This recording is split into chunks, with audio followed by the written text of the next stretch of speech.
लंका का युद्ध अपने अंतिम चरण पर था। अब भगवान राम और रावण आमने सामने लड़ने वाले थे। श्री राम युद्ध के लिए निकले तो विभीषण उनको देखकर रो पड़े।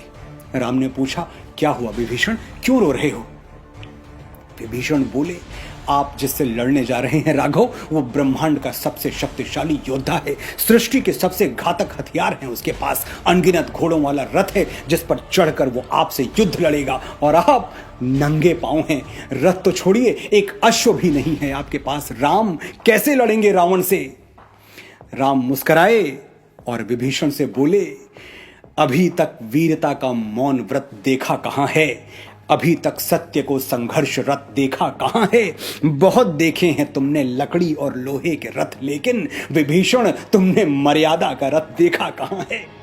जो भीषण यातना से प्राप्त हो वो यंत्र देता हूं, मनन कर लो, तुम्हें मैं दिग्विजय का मंत्र देता हूं। मनुष्य को देवता जो कर दे वो कर्तव्य सिखाता हूं। नयन खोलो, तुम्हें मैं ये अनोखा रथ दिखाता हूं। कैसा था वो रथ?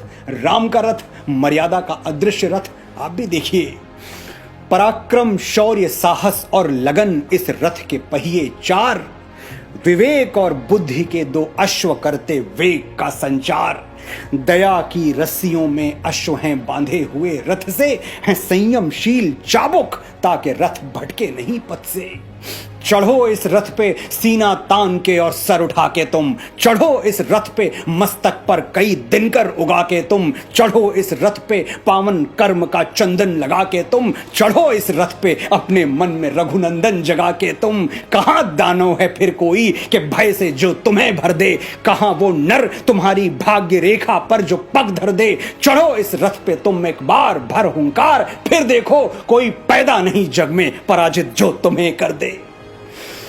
जो मर्यादा के रथ पर सवार होकर जीवन का युद्ध लड़ते हैं वो श्री राम की तरह विजयी होते हैं।